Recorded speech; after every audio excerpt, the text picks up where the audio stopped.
सगळा नेबळटच कारभार चाललेला आहे. सगळे फुटाफुटीचे दिवस असे आलेत, नीटचे पेपर फुटतायत ज्याच्यावरती लाखो विद्यार्थ्यांचं भविष्य अवलंबून होतं. तुमच्याकडनं सुद्धा बरेच लोक नीटच्या विद्यार्थी असतील ना, कोणाचे तरी मुलं आहेत का? कोण आहेत ना? का अभ्यास केला त्या पोरांनी? का अभ्यास केला?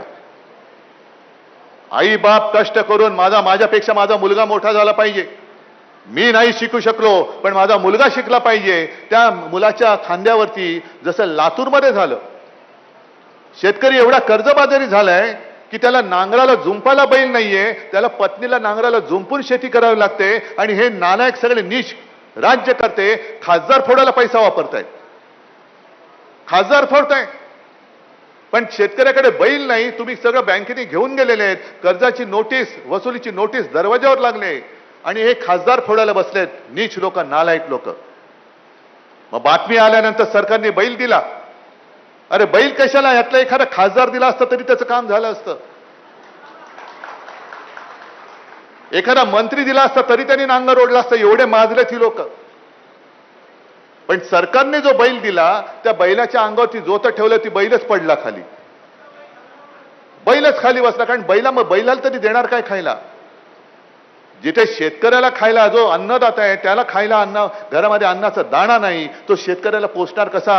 शेतकऱ्याला जो भार पेलवत नाही, त्या बैलाला, त्या नांगराचा भार पेलवत नाही. पण सरकारला मात्र आणि शहासेनेला मात्र पैशाचा भार पेलवत नाही, म्हणून खासदार फोडतायत. नीटचे पेपर फुटले, तिकडे उपोषणाला बसलेत जंतर मंतरला, कोणी फिरकायला तयार नाही. काल परवाकडे आपल्या ठाण्यामध्ये टीईटीचा म्हणजे शिक्षकांचा पेपर फुटला.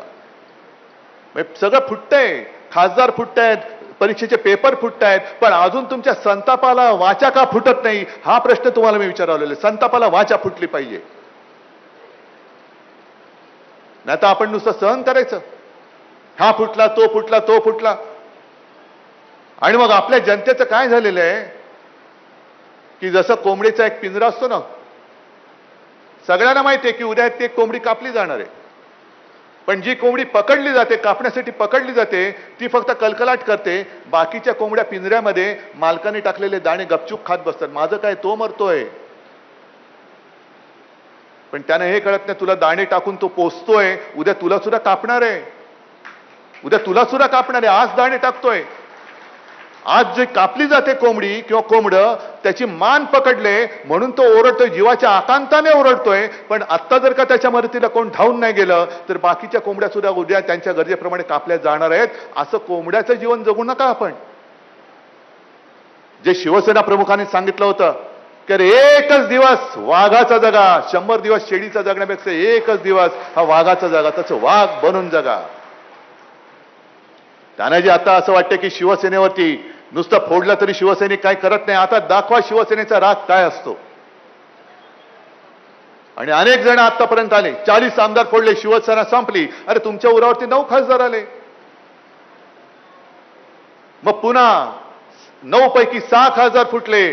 आता शिवसेना संपली. अरे 9 काय, माझे 3 इकडे तर म्हणजे चौथा संजय राऊत आणि चौथे आपले तिकडचे राजाभाऊ वाजे, ज्यांचा मला